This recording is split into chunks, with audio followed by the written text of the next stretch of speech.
Welcome to Natural Habitat Adventures Daily Dose of Nature. Today's topic, come home to NatHab's Alaska Bear Camp, presented by NatHab expedition leaders Caprice Stoner and John Hawes. I'm your host, Rob Mess. Thank you so much for being here with us today. Take it away, John. Hey, thanks, Rob. I'm Johnny Hawes. And my name's Caprice Stoner. And I'm an expedition leader out at Bear Camp. I have been a guide in Alaska for 19 years now, and I just love it. I love going out to Bear Camp, setting up camp, seeing the bears again, seeing the mountains again, seeing the water. It just really does feel like coming home to me. So I just feel so lucky and grateful to be going out there year after year to such a special place. So thanks for joining us today. All right. Thanks, John. So this will be my 20th summer as Bear Camp Manager, and I am also an expedition leader at Alaska Bear Camp. Now, the purpose of this webinar is to familiarize you with the trip and set your expectations for the day-to-day schedule and of the camp, and of course what to expect of the bears. But we also want you to feel like you are coming into our home. We want you to have fun, and we also want you to feel comfortable because for all practical purposes, this place is our home for the summer time that we're out there. All right, we'll jump right into it. There's the map of Alaska. You see Anchorage there in the south central portion, the blue star. You'll make your way into Anchorage.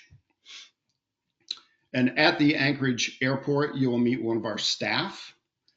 And they will direct you to a chartered plane that we have for you that is flying down to Homer. Homer is a town on the south part of the Kenai Peninsula. Cool town. I think it's probably my favorite town in all of Alaska. It is kind of a funky mix of artsy community meets hardcore fishing community. It's got a good feel to it, so I think you'll like Homer. Beautiful area too, mountains all around and gorgeous. In the Homer airport, you will meet another one of our staff. They will collect you and your bags, and you'll get in a van and you'll drive down the Homer Spit to a place called Land's End where you'll spend the night. This is the Homer Spit. It is a spit of land that juts 4.5 miles into Ketchimack Bay. Another beautiful area, mountains all around, glaciers, volcanoes, and Land's End, where you'll spend the night, is on the southern tip there. You will settle into your rooms and you will have orientation there and your welcome dinner. Orientation, you'll meet your guide. You will meet your fellow travelers, and you will hear again about the trip and all the details. And after the welcome dinner, you will want to repack your bags because there is a weight limit on these small planes, and the weight limit is 35 pounds. And Caprice will tell us how to repack those bags. All right. So before we talk about what I would pack to bring out to Bear Camp, let's talk about what to expect as far as the weather is concerned. As you can see from these graphs here, Bear Camp can potentially be about 10 degrees cooler than the weather that you're having in Homer. So don't be fooled if you have a really sunny, warm day in Homer. The temperature could possibly be a little bit cooler out at Bear Camp. And it could also be raining out at Bear Camp by the time you get there. So just keep these temperatures in mind, and we're going to pack accordingly, okay? So other things that we will provide for you at camp, so you don't have to worry about putting those in your 35-pound bag. are as follows. So some of those things are shampoo, conditioner, and soap. You don't need to bring those. We have unscented lotion for everyone, sunscreen. We have mosquito repellent, both DEET and non-DEET type, mosquito head nets, earplugs for you if you want to wear those if you're a light sleeper at camp. We offer headlamps for each person to use while they're there. And here's a big one, camp shoes to use while you're at camp. So you do not have to bring your own camp shoes and take up that extra weight in your bag. Trekking poles while you're out there. We have an assortment of tripods and different types of plates for your cameras already out at bear camp, so you do not need to bring your tripod with you. We have binoculars, a set of binoculars for each person to use, spotting scopes to share, rain boots for the really rainy days, and of course the rain jackets that the Helly Hansen PVC jackets that are really good in any kind of weather. We have beanies, buffs, and neck gaiters, and of course wool gloves. Okay, so this is how I would pack to come out to bear camp personally. Some things that I would recommend you keep in the back of your mind are to layer. You want to layer up your clothes like you're an onion so that whenever the temperature changes from the morning to the afternoon, you can just start peeling off those layers like you peel an onion. That's the best way to go. So let's start at the top. First, we're going to recommend that you bring your own sun hat for those sunny days out at bear camp. A short sleeve shirt to wear next to your skin, underneath a nice fleece pullover. Okay. A puffy down jacket is always nice to keep you really warm. And a rain jacket, a lightweight rain jacket for those light rainy days, but they also work really well to use as a wind stopper. We are located right on the coast in Chinitna Bay, right on the bay, and we get a lot of wind coming off of the bay that can be kind of chilly, so those work as great wind blockers. A pair of hiking pants, and my favorite kind of hiking pants are the type that you can zip off and turn them into shorts. So if we do have a really nice day at camp, then you just zip that bottom half off of your pants, and you don't have to carry or pack an extra layer of clothing, and that doesn't take up as much room in your duffel bag. Next, a base layer. And then, of course, some wool socks. I always wear wool socks, even in the summertime. And last but not least, some really good hiking shoes. Now, John's going to go over the terrain and what it looks like to be walking around camp in just a little while. And it's a very gentle area to be. So those big expedition weight hiking shoes you're probably not going to need. But I do recommend that you bring some good hiking shoes and really stress that you should bring some waterproof hiking shoes, okay? And then last but not least, of course, those waterproof rain pants, you're going to want to bring your own rainproof pants. And again, these are great for the wind blockers, even when it's not raining at camp, okay? Mm-hmm. All right. So some other things that I'm going to remind you not to forget to bring in on your own is to bring your own medications, your prescriptions, as well as your over-the-counter medications that you may need. And I recommend that you bring up to at least 10 days worth of all your medications just to be safe. Bring your sunglasses, and I always bring an extra pair of readers in case I break mine or lose mine so I can see what's going on. Your own personal toiletries, you know what's best for you. And then we're going to ask you to bring that water bottle that Natural Habitat sends to you when you sign up for this wonderful trip. So I take all of the things that were in the last 3 frames, and I add 3 short sleeve shirts, 3 pair of underwear, and then 5 pair of socks. And I roll all of those items up and put into the bag that I carry. You'll need to bring your own bag to take with you. And it only came up to about 23 pounds. So that still gave me quite a bit of room to be able to bring some of the things that I like to bring along with me. to make myself more comfortable when I'm traveling, like my e-reader or your binoculars or anything like that.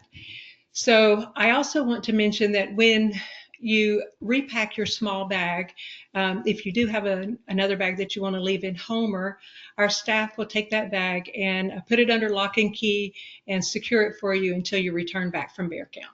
Okay? Okay. All right. All right. Well, let's talk about a camera bag. If you want to bring your bigger camera, that's perfect. You'll get some great photos. My suggestion would be to keep it pretty simple. Keep in mind that you're going to want to take photographs of the landscape. Scenery is beautiful. You're going to want to take photos of the bears that are further off in the meadow, and you're going to want to take pictures of bears that are closer up. So with that in mind, bring your camera body, and here we have a zoom lens, in this case 100 to 400 millimeter. That's a good size. If you want to bring something bigger, that's okay too, if you're comfortable carrying it around. There's a wide angle lens, 16 to 35 millimeter. Don't forget your cleaning kit and cloths. Waterproof camera jacket comes in really handy, just the plastic kind that you can fold up. Does rain and mist quite a bit out there. Don't forget your battery charger. And an extra battery is very helpful. Extra memory cards. People tell us they take 10,000 photos when they're out there, thousands of photos. So you don't want to be caught without extra memory cards. And my suggestion would be bring your cell phone too. You're going to get some great shots with your cell phone. We don't have cell service out there, so you're not going to be able to check your calls. You're not going to be able to make calls, take calls. You're not going to be able to check your stocks or anything like that. But it comes in handy if you need something quick in your pocket to take a quick shot. Things happen pretty fast out there sometimes. So you'll want to take pictures and have your cell phone handy. Cool. So just to kind of give you an overview of what the days are going to look like out there. The first day when you flew into Homer, that's day one. Day two, you're going to have your bags packed and ready to go. And essentially, you're going to check out of your hotel room on day two, and you're going to get on a boat and take a tour of Kachemak Bay. Kachemak Bay is this huge, beautiful body of water. It's a bay that comes off of Cook Inlet, so it's salt water, but it's a estuary ecosystem. Fresh water is just piling in from all sides, which means a lot of nutrients in the water. Add to that the huge tidal swing, could be 25 feet of tidal swing. And every day we have 2 high tides and 2 low tides a day. So that just means water is always rushing in and out of there, and nutrients are, plentiful. And that means a lot of food for marine life, marine mammals, and birds as well. So when you go on this tour, that's what you're looking for. It's going to be a wildlife tour. And these are some of the things you could see. There's whales out there, mostly humpbacks. There's some minke whales as well, and some killer whales, orcas. There's a big population of sea otters. Birds. There's a lot of birds. There's a place called Gull Island, which is one of your destinations. And as you can imagine, there's thousands and thousands of gulls out there. Mostly black-legged kittiwakes. There's glaucous-winged gulls. There's mew gulls. There's herring gulls. There's pigeon guillemots, cormorants, just a lot of birds, maybe some murrelets, maybe even an oyster catcher or two, a black oyster catcher.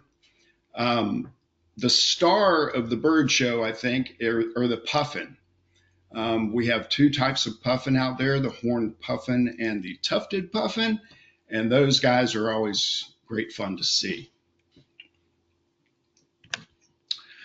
So after your boat tour, you're going to go back to Homer, you're going to have lunch, and then you're going to fly out to bear camp. And the flight out to bear camp is spectacular. Really hope for some clear weather on that day so you can see some of the volcanoes and the mountains and the rivers and the lakes and things like that. It's just pretty fantastic. So this is a picture of the plane that you'll use. This is de Havilland Beaver, really fantastic plane, comes in, lands on the beach. It's nice and comfortable. When it lands on the beach, we'll be out there to greet you, and we will show you up to camp and show you around a little bit. Once you get settled into your rooms, we do want to get you out bear viewing as soon as possible. So we will take you out bear viewing and kind of give you the lay of the land and show you what's going on. After bear viewing in the afternoon, we'll go to dinner. And then after that, we'll do some more bear viewing. So you get a good full day of wildlife viewing on day 2. Nice. Day 3 is the first full day at camp. You see here one of our private viewing sites. Beautiful area. Bears, bears, bears. Caprice will tell us about a full day at camp and what that entails. All right, so a day in a life at bear camp. This is about how it goes. So around 8 o'clock in the morning, we start, we have breakfast, but don't worry if you're coffee drinkers like we are. We'll typically have coffee out around 6:30 or 7, and we'll join you in coffee drinking because that's my favorite time of the day. So then at breakfast, we have breakfast around 8 o'clock, and from around 9 o'clock to around noon, we will go for our first morning bear viewing. And I just want to let you know that now that while you're out bear viewing, if at any time you need to come back in to go to the restroom or change your camera battery, don't feel like that you need to bring the entire gang back in with you. Never hesitate to let your guide or your expedition leader know that you need to come back to camp. They can radio one of us and we can come out and escort you back into camp, get you what you need, and then take you back out to bear viewing. We don't want you to be uncomfortable in any way. So from 9 to noon, we go bear viewing, coming and going. If we need to change locations on the meadow, or we need to take a bathroom break, anything like that. Around lunchtime, around noon, we have lunch. After lunch, around 1:15 or so, we go for an optional afternoon beach walk. And this walk is specifically just to get some exercise after lunch, and it's not necessarily a bear viewing opportunity. If a bear walks in front of us, then that's okay too. Or you may opt just to stay at camp and take an afternoon nap after having those nice lunches that are prepared for you. So around 2:30, we'll start our presentations about camp life or the animals around us. Or we may take you on a homestead tour, and we'll tell you a little bit more about that in just a minute. And then around 3:45 or so, we'll do a little bear viewing right on up until around 5:30 when we start our happy half hour. So we offer appetizers and beer and wine. Around 6 o'clock, we'll start dinner. And then after a lumptious dinner and some yummy dessert, we'll go bear viewing again for the evening, which is usually my favorite time to go bear viewing. So that's what a day consists of out at bear camp. Okay. All right. So day 4, you get another full day at camp. The fellow you see there in the middle is a homesteader who homesteaded the land before Natural Habitat acquired it. His name was Wayne Byers, and he built a lot of structures on the land. Caprice and I both knew Wayne and considered him a good friend. So we will, on our homestead tour, take you around to his house. We won't go in his house, but we'll take you around, show you his house in the area, and explain how he made a living, and give you some good old Wayne stories. He was quite the character. So day 5, what you're going to do is you're going to make sure all your bags are packed in the morning. In the morning, we are going to have breakfast at camp. We're going to go bear viewing one more session in the morning. We're also going to have another lunch at camp. And then after lunch, we're going to fly back to Homer. In Homer, you're going to settle into Land's End again, and you're going to spend one more night there. Before you settle in and spend one more night, you're going to have your farewell dinner, and this is going to be fun. You're going to get on a boat. You're going to take about a 10 or 15 minute boat ride across Kachemak Bay to a place called the Meandering Goat. Fantastic views, fantastic food. It's going to be a good time. One last time to recount the trip. Day 6, you're off to your next adventure. So we will take you to the airport or anywhere you need to go in Homer, and you continue on your way, whether it's back home or continue your Alaska adventure. Yeah. All right. Thank you, John. That's a pretty full itinerary, I'd say. Yeah. All right. So this picture, I wanted to show this picture and give you an idea of the layout of camp. This picture is a little out of focus because it was taken from an airplane as it was flying over camp, but it kind of gives you an idea of what it looks like. At the very top of the page, you see this big wide open area. This is the meadow that we're going to talk a lot about. It's a salt marsh meadow with lots and lots of plants that the bears will be out there eating and grazing on the sedge most of the time while we are bear viewing. It's a great open area. There's a lot to do out there and a lot to see. And then at the bottom of the page, below where you see the camp there, we are actually facing Chinitna Bay. So we were right on the beach where the planes will fly in and land at low tide, where we will greet you and bring you up into camp. So you'll notice around the immediate camp is a white fence, and that is our electric fence, which does a great job of keeping out our very curious and nosy neighbors. So you can walk freely around the immediate camp there. So, and then you'll notice that all of the tents are in a row facing the bay, and that's actually where you'll be spending the night. Each person is assigned a different tent cabin. And just to let you know, us as staff members, our tents are out there also close by.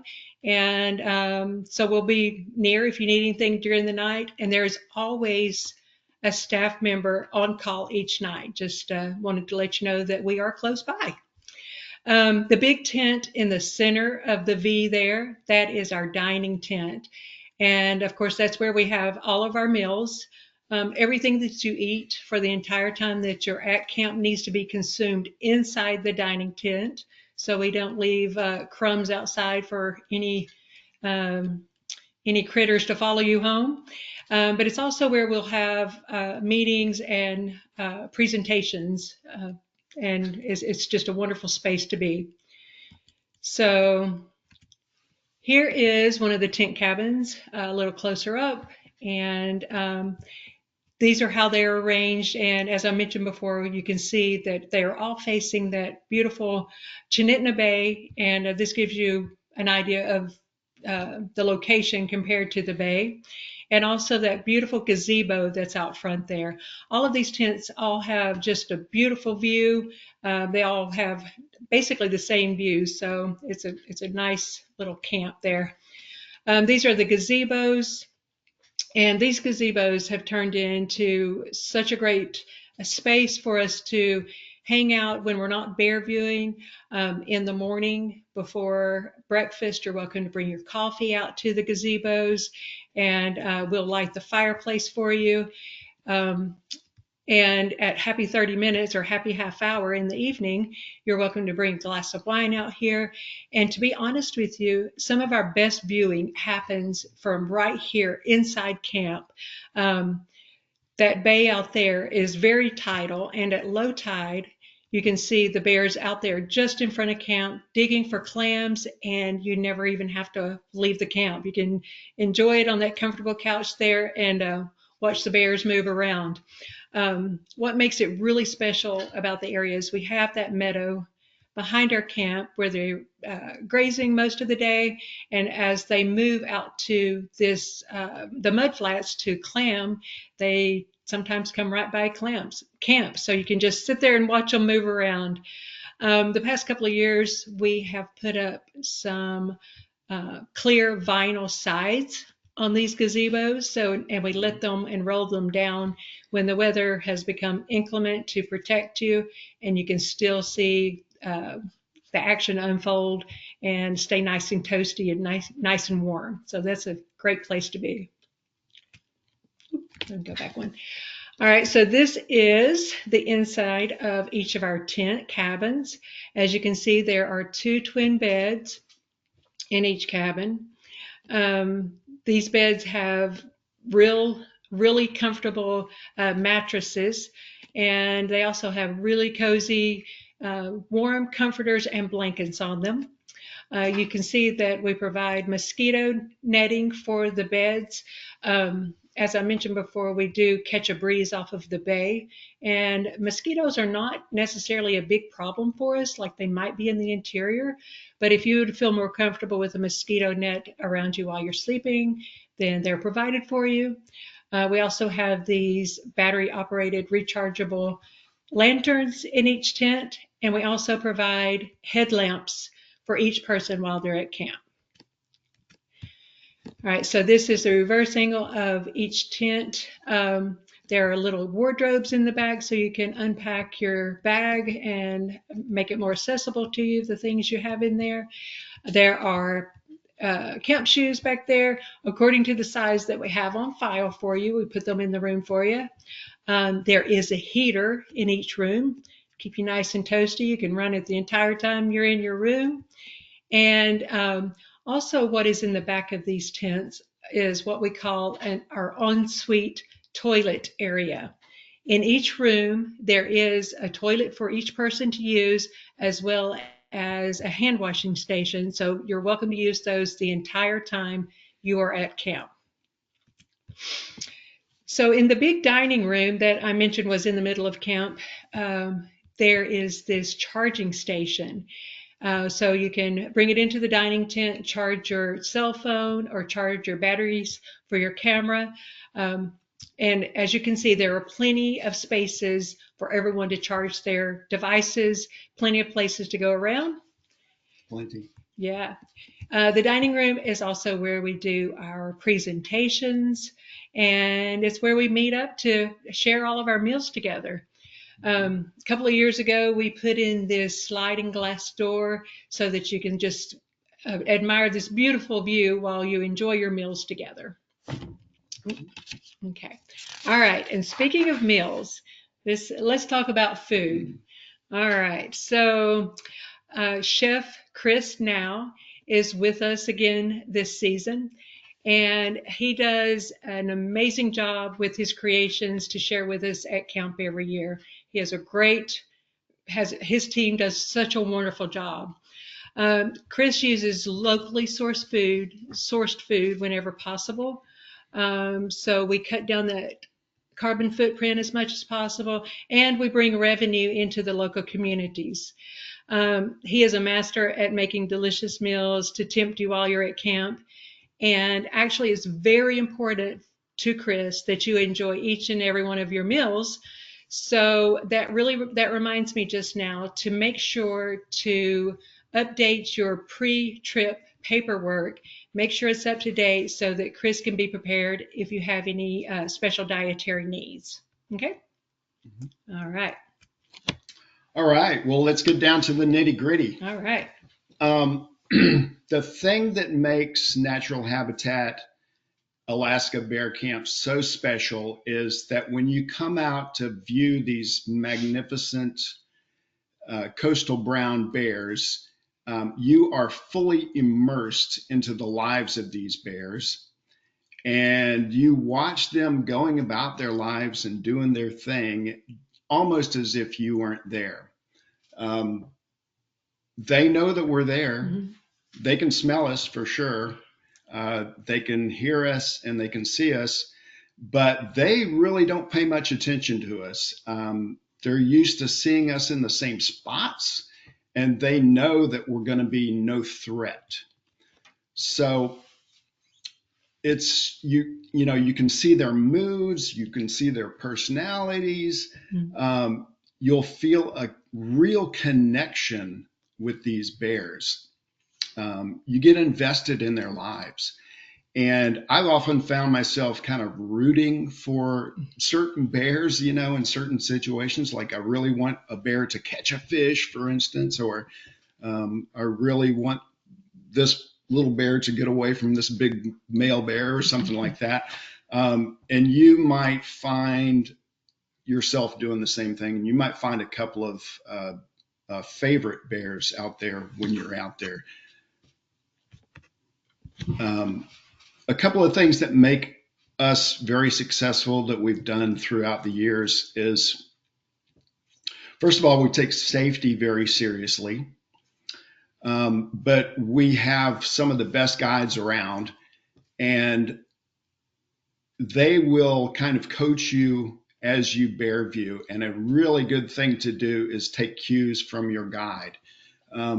If the guide is suddenly silent, you might want to be quiet as well. If they take a knee, for instance, if you're able to, you might want to take a knee as well. Yes. Mm-hmm. Okay. So we do have some bear viewing etiquette as well.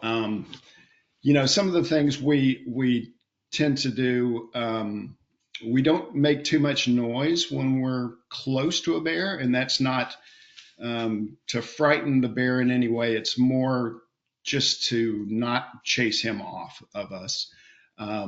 We move slowly in bear country, kind of bear speed, and we have tremendous respect for the bears. Always treat them with respect, as well as we always treat our fellow travelers with respect too. Good. Cool. Mm-hmm.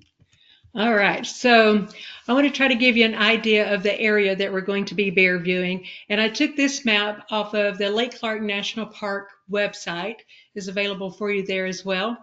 If you'll notice at the bottom of this map, the purple part that says private property, that is actually where Bear Camp is located. As you can see, it is facing the bay or the ocean side. Also, in 1980, the national park was established around this private property. So not only do we have the private property, but we also have access to the national park, which is wonderful. We kind of have the sweet spot in the area. When they established the national park, they also established the critical wildlife habitat, which is indicated here on this map by the red area in the middle of the page. And what that means is no one is supposed to walk out into the meadow, no people, from May the 1st until September 1st. So that gives the bears a place to go to graze on the sedges, to have mating season, for the moms to bring their babies out and nurse them, and basically for the bears just to be bears without people encroaching onto their space. But what the national park also has done is to establish some viewing sites on the southeast side of that critical habitat. And those are shown here by a little bear icon down at the bottom there. And then the dotted lines are the trailheads that lead into those viewing sites. Now, we also have a couple of viewing sites on our private property. One area is directly behind camp, about 100 yards, and there is a lower platform, lower level, and a top level. We call it the viewing platform. It overlooks this critical habitat. We can see about 3 miles in one direction and then about a mile in another direction, and really have an idea of what's going on, where all the bears are that day. We also have another viewing area with very comfortable places to sit on our private property, and we call that the Eagle's Perch. So where we decide to take you bear viewing will depend on where we think we can get you closer safely to the bears. So we have a lot of places to go in this area. Now, since we are not supposed to go to the viewing sites along the in the critical habitat area, we have to access the trailheads from the beach side of those viewing sites. And one way to get there is, of course, to walk along the beach at a very slow pace and access the trailheads. And so one of the as far away as we're ever going to ask you to walk would be a mile to any of those viewing sites. But another way to get there is by The Bearmobile. the Bearmobile. Yes. Everybody loves the Bearmobile. It's a great ride. It's a real workhorse out there. We load everybody up. Most people sit in the back. Some people sit in the cab, and we cruise the beach very slowly, I might add. But it is, we can get not only access to those viewing sites out in the meadow, but we can also get a little bit closer to the clamming bears. If we see one in the distance, we'll go out there and check them out. So it's a really good way to access all those sites. You can see there's some vinyl siding that's see-through on the sides there. It's rolled up in this picture. During inclement days or windy days, we'll roll it down, and it's a good, comfortable place to sit in the back. Yep. Everybody loves the Bearmobile. Everybody. Yeah, there you go. Look at that. All right. Yeah, you can really see the vinyl siding on that one. Bears are checking it out. Okay. So Caprice mentioned the terrain. It's pretty mellow, and this is an example of that. We don't climb any mountains out there. We don't cross any creeks. So the ground is relatively flat. And this is a group going out to our two-tiered viewing platform out on the edge of the meadow. Good example of the kind of the mellow terrain. If you do want hiking poles, we've got those. Here is one of our guides, Mike, taking a group out to the platform. And this is the very top of the platform. You can see the critical wildlife habitat in the distance there. You can see the creek that runs behind our property. That is called Horn Creek. That is where a salmon run swims up, and the bears are out there fishing a little bit later on in the summer. Looks like this group is looking at a bear or two off to the left. And the top deck here is just a great place, great vistas, great place to see the whole thing out there. I see Marilyn there on the right-hand side. She has been to bear camp a couple of times, and she's one of our favorite guests. Delightful. Yeah. Mm-hmm. The bottom of this platform is more bare eye view, I guess, and it makes for really good pictures. It's a good place to go, especially if it's raining. You don't get wet like you would up top. So it's nice to be able to do both. Mm-hmm. This is a National Parks Service site. This is called NPS 2. and a lot of action in MPS2. It's a really comfortable place to sit. You can kind of set up your cameras. You can see the beautiful vistas. You can kind of make out Horn Creek in the distance and then the critical wildlife habitat. So there's a lot of action at NPS2. I know that I really like NPS2, and So guess what? Everybody likes NPS. Everybody likes the site. So yeah. So our expedition leaders are extremely good at kind of keeping their head on a swivel because, as you can see, the bears can just about show up anywhere. We are immersed in their habitat. So they will keep an eye out and make sure that they keep you safe. They're been trained to keep everyone safe, and that's what I want to talk about next. Let's talk about some of the ways to keep you safe. All of the deterrents that we use are non-lethal. And as I mentioned earlier, we have an electric fence that goes around the immediate camp. So you can move around camp without too much worry. These bears are very smart. If they touch their little wet nose to the electric fence, they remember. And they don't test it too often, and it works really well. Another thing that we will use as we're walking or moving around in the woods or approaching an area, we will just use our voice and let them know that we're coming. We don't want to surprise anyone, and just let them know that we're human. We've had a lot of luck with the flares, just letting the bears know, not to come any closer if need be. They work really well. And my favorite is to use bear spray as a type of pepper spray. And every staff member at camp will be carrying pepper spray every day, all the time. And I've come to rely on it. I know that it works. I've used it in my 20 years, one or two times. And I'm so used to it, I catch myself wearing it to bed sometimes, and I'll wake up and I still have it on. So these are ways to keep everyone safe while you're there. So now, a lot of people ask me, what is the best time to come to bear camp? And the short answer is any time is the best time to come to bear camp because something is always going on.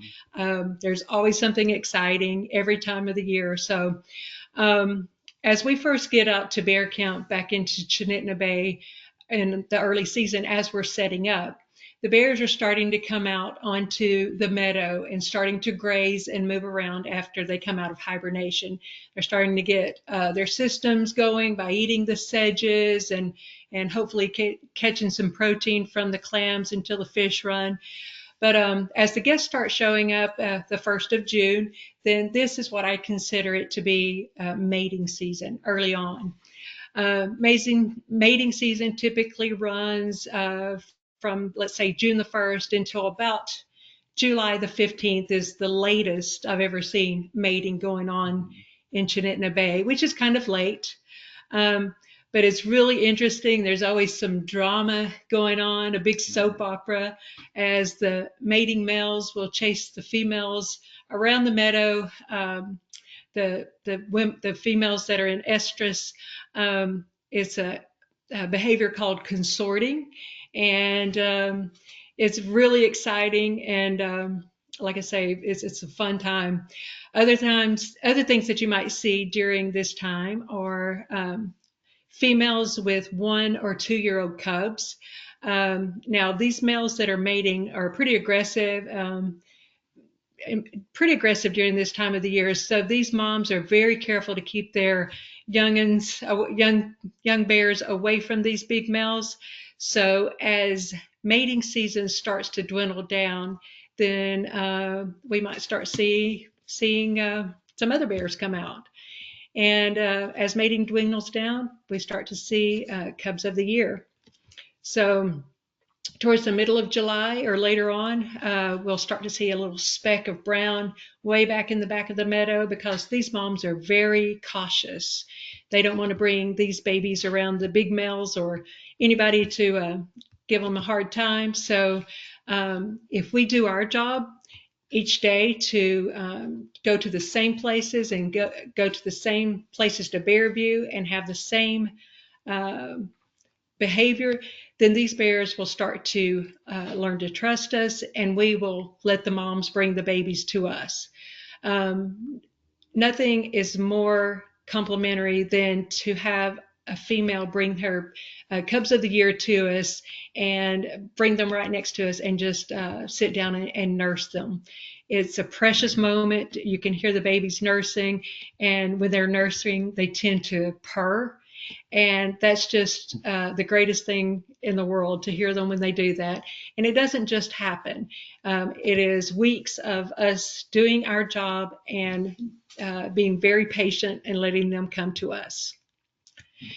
Later on in July, towards the end of July or 1st of August, when you see the fireweeds start to pop out, then we usually have a very, very small fish run that come up that creek right behind camp. And we can hear and see the bears splashing around less than 20 yards away from us.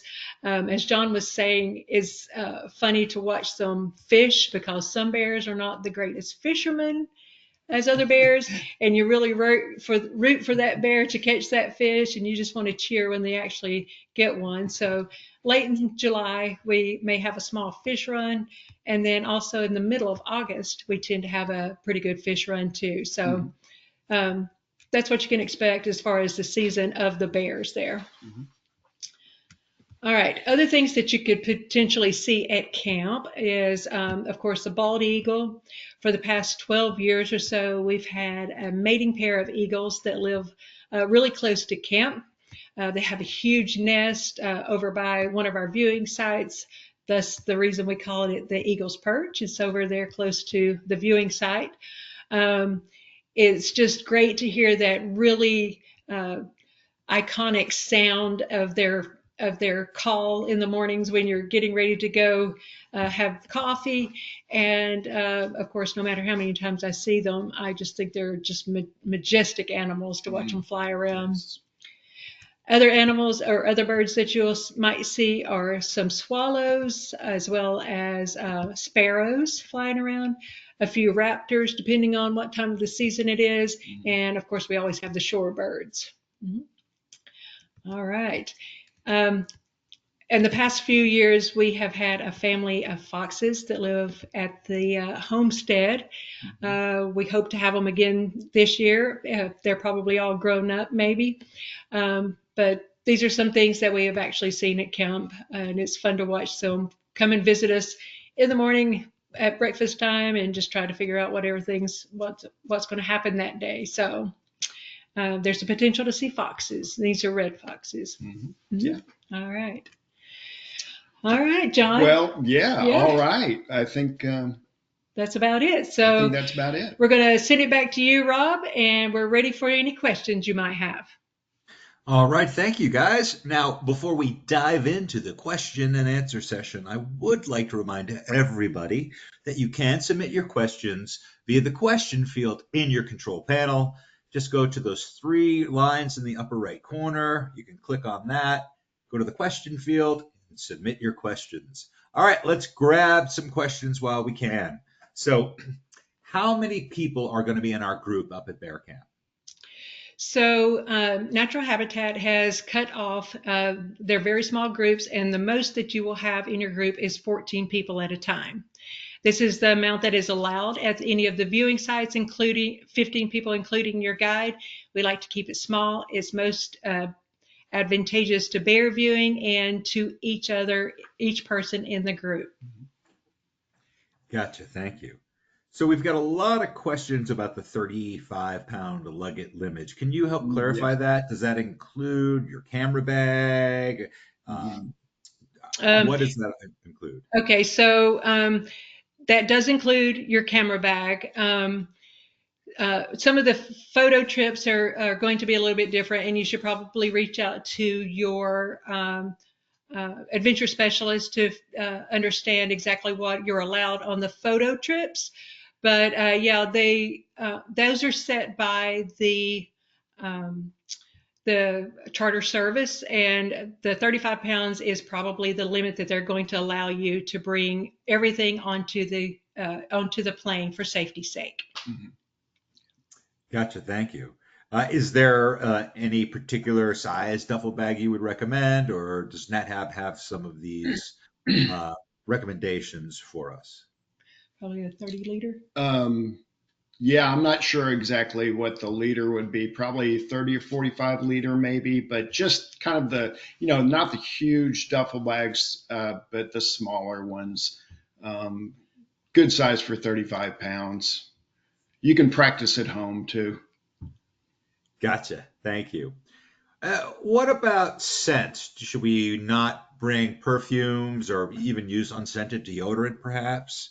Is that Yeah. recommended? Yeah, so we didn't mention it here, but as you arrive at camp, we're going to ask you to put all of your toiletries into a box that we provide for you, and we're going to take all of those things into the dining room. So we take all of the smells and flavors, if you will, out of your tent and keep them in the dining room that already has smells and things like that going on in there. So unscented, of course, is best. But we're going to advise that you don't sleep with it in your room anyway. So if you do have really good smelling deodorant, that's okay too, because your toothbrush and toothpaste will be not in your room. So it's up to you. Mhm. Gotcha. Thank you. Mhm. And so, what about things like for my CPAP, or if I even brought a hair dryer, if I wanted to plug that into my tent, is that going to be possible? CPAP, yes, absolutely. Hair dryers, probably, we would probably not recommend a hair dryer, just because they surge the energy but CPAPs are absolutely fine. And I would recommend I will have a blow dryer out there for you if it works with the power source that we have there. And I would recommend that you did not bring your blow dryer, and I will have one there for you. Okay. Great. Thank you for that. We do appreciate that. Mhm. So let's talk about the tents too. Is there you said a toilet in each tent? Is that true? That's Mhm. correct. That's Yes. correct. Um, Flushing toilet to do any of your business in there, and then also a hand washing station in the back of those tents. So yes. Good to know. Thank you Yeah. so much. And what about bath towels? Should I bring my own towel? No. We, No, we will. We didn't mention it, but we will have a bath towel, a hand towel, and a washcloth for you the entire time that you're at camp. So you don't need to use up that space in your carry-on luggage there for the little small plane. Great. Thank you so much. Yeah. So when we are viewing bears, do I need anything to sit on or prop my legs on, or will you provide things for us that will make us comfortable while we're watching? we do have pads that we will offer to bring out. And when you're sitting on one of those log MPS sites, the pads kind of help. We don't have any chairs or anything like that. If we're watching bears clamming, we do have buckets that we sit on, Mhm. and that works out well. Um, but yeah, we'll have pads and buckets for you. I just want to reiterate or mention, John mentioned the logs at the viewing sites. All of the national park viewing sites have a row of logs, and also our viewing sites have a row of logs that you can sit on, so you don't have to stand the entire time you're out bear viewing. Great, thank you. Let's get back to the bathroom for a second again. We've got lots of questions about showers and even laundry too. Now, are the showers in our tents as well? There are no showers actually in the tent, but this year we also have a bathhouse that include nice showers as well as flushing toilets. They are separate from your tent. It is a bathhouse building, and it should be nice and ready for you to go when you get there. And you're really only at camp for 3 days, so typically laundry is not included in your stay. Gotcha. Mhm. Probably not necessary for a few Yeah. days. Um, so, how close do the bears actually approach us? So they can get pretty close. If they get too close, the guides are going to tell them not to get any closer. We have a distance. Usually it's something like 40 feet, 40 yards. 40 yards, 40 yards. Mm-hmm. They do get a little bit closer than that. Like I say, if it's an uncomfortable situation, we will for sure get everybody out of there. We're always in between you and the bears, so we will be first in line there. We'll negotiate with the bears. We've got all the spray and the flares and the know-how to get them to turn away from us if they're too close. Yeah. So how many bears would you say we would typically see at bear viewing, and maybe what are they doing? So June tends to be, well, I think, what is it? The most we've seen out there is. So about average in June is around 20, 25 bears. Yeah. And they're usually out in that critical habitat, just grazing and munching away, or moving out to the mud flats and clamming.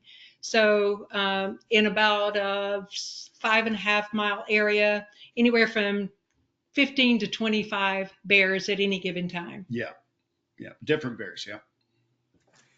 And how late are we going to be out there watching bears? I know we have a lot of sun. Yes, usually we're back by 10 o'clock at night. If the bear viewing is going spectacularly, it may be a little bit later than that, but not too much later than 10 o'clock at night. Gotcha. Thank you. So so on the boat ride, excuse me, is it going to be real bumpy? Should I worry about motion sickness at all? It can be bumpy. But it is inside Kachemak Bay that is very protected.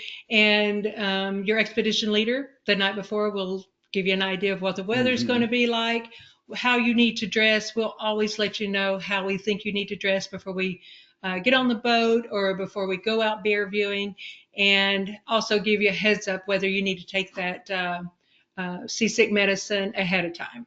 We'll always give you as much information as possible. And if we don't, then you can always prompt your expedition leaders and ask them what you need to know by the day. Gotcha. Mm-hmm. What are the chances that we're going to see any bear cubs? As I mentioned earlier, early in the season, we may see some yearlings or 2-year-old cubs, but the moms with the cubs of the year tend to be very careful about bringing those new cubs out until mating season has kind of dwindled down. So it really depends on what time of the season it is, and year to year we have a few cubs, and occasionally we haven't had a cub, but it just depends on the season, honestly. So is there a certain level of fitness I need to have to be comfortable on this trip? We actually probably need you to walk about a mile. I think there is a questionnaire to fill out about a mile without assistance on very level ground, and at least walk from the airplane and disembark from the airplane and walk up to the camp. Load onto the truck, those type of things. Being able to walk around camp is basically what we need you to do. Are there any opportunities to do any extra hiking outside of bear camp, or are we inside the camp when we're there? So obviously, we don't want you going anywhere without us because of the country that we are in. And that is the reason for the afternoon walk, is we try to get you out there and stretch your legs, because our main activity here is bear viewing, and we don't want you going out anywhere without us. So we try to get you as much exercise during the day as possible. When we're going from site to site, to Bearview. If a couple of people want to walk and most everybody else wants to ride, then we have enough people at camp that we will help take. One person can walk you to the trailhead and then go in as a group. But you don't always have to stay together. We have lots of people to help you do that. Great, thank you. Yeah, So, can I pair this trip with another trip? absolutely. Yes. There are lots of Alaska trips up there. I would highly recommend you getting in touch with your expedition specialist, Mhm. and they can, counsel you on the best way to pair this up with the Ursus trip or the one of the other Alaska trips, and I think you'll be satisfied. While you're there, you might as well see as much of the beautiful state as you possibly can. Yes. Yeah, Great point. Great point. yeah. So, is there any one moment or special thing that you guys have witnessed that you would want to share with us that sort of illustrates how amazing it can be up there? Well, I think that Caprice touched on it, but just when a mother with cubs comes up a little bit closer to you and looks you in the eye, and just the look of relief on her face when she sees you and knows that you aren't going to hurt her or her cubs, is just something pretty special. She's worried about the other bears. She's kind of sketched out, and then she sees you, and just this look of, total relief comes over her face, and that's probably the main thing that I remember. Mhm. Yeah, a lot of times, or sometimes I've been sitting on that gazebo with everyone in camp, and we're all just being very calm and quiet. And one of our regular bears come by and is grazing just on the other side of the electric fence. And he looks up at us like, oh, they're the people in the people nest. And he'll sit back on his haunches and just kind of check us out. And everything is at peace. You can look into their eyes and see a little sparkle that they know that you're there, and it's just a thrill for everyone to see them in this habitat and in their own world. There, it's great. All right, great. Thank you guys both so much. Unfortunately, that is going to be the last question that we do have time for today. So I'd like to throw it back to you guys for any closing comments you may have for us. Yeah, I'll go first. Now's the time of year we really start getting excited about going back up to bear camp and just getting the thing set up and seeing the bears again. So we are very excited to see you. We love to meet each and every one of you and can't wait. Right. So we look forward to seeing you when you get off that plane on the beach at Bear Camp as we escort you up to your new home for a few days and see those bears. And I can't wait to show you their personalities, and it's just a lot of fun for us each year. So See you on the beach. bye. All right. John and Caprice, thank you both so much for taking the time to present for us today. And I also like to thank everyone who joined us today. So if you are interested in information on how you can travel to Bear Camp with NatHab, please give us a call at 800-543-8917 or send us an email at info@nathab.com. Our adventure specialists are happy to help you out. Join us tomorrow for our next Daily Dose of Nature. You can check out this week's lineup, including registration links, on our website at nathab.com/webinars.